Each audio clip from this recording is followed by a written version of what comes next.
తిరుపతిలోని Tiruchanur lemon tree hotel దగ్గర kidnap జరిగింది. ఇద్దరు విద్యార్థి నేతల్ని ఎత్తుకెళ్లడంపై విద్యార్థి సంఘాలు భగ్గుమంటున్నాయి.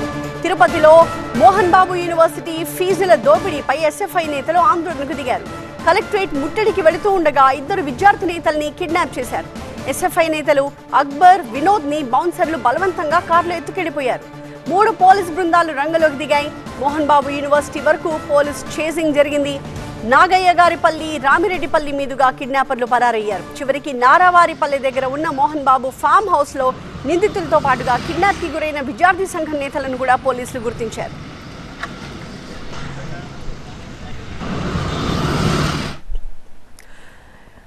ఈ కిడ్నాప్ కి సంబంధించిన డీటెయిల్స్ తో మా ప్రతినిధి రాజు మనకి లైవ్ లో జాయిన్ అవుతున్నారు. రాజు, so Mohan Babu farm house లో వీళ్ళంతా కనిపించారు, దొరికారు అంటే కిడ్నాప్ చేయించింది ఎవరని? ఖచ్చితంగా విద్యార్థి సంఘం నేతలని కిడ్నాప్ చేయించింది మోహన్ బాబు యూనివర్సిటీకి సంబంధించిన యాజమాన్యం అని చెప్పేసి ఇప్పటికే సిపిఎంతో పాటు విద్యార్థి సంఘాల నేతలు కూడా ఫిర్యాదు చేశాయి.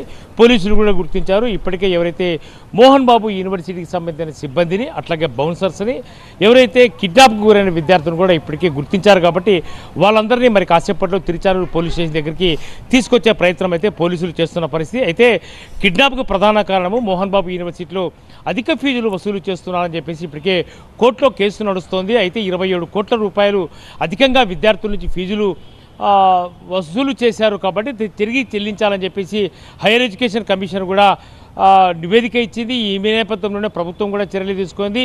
అయితే కోర్టు కూడా మోహన్ బాబు యూనివర్సిటీ యాజమాన్యం వెళ్ళింది. అయితే కోర్టులో విడ్డ్రా చేసుకున్న తర్వాత ఇన్ఫ్లీడ్ అయినటువంటి విద్యార్థి సంఘాలు కూడా ఖచ్చితంగా 27 కోట్ల రూపాయలు మోహన్ బాబు యూనివర్సిటీ యాజమాన్యం తిరిగి విద్యార్థులకు చెల్లించాలన్న ప్రధాన డిమాండ్తోనే ఈరోజు తిరిగి కలెక్టరేట్ వద్ద ఆందోళన చేసేందుకు విద్యార్థి సంఘాలని సిద్ధమైన నేపథ్యంలోనే ఎస్ఎఫ్ఐకి సంబంధించిన అక్బర్, వినోద్ అనే విద్యార్థి సంఘం నేతలు ఇద్దరిని కూడా మోహన్ బాబు యూనివర్సిటీ యాజమాన్యము కిడ్నాప్ చేసింది అని చెప్పేసి సిపిఎం నేతలు గుర్తించారు.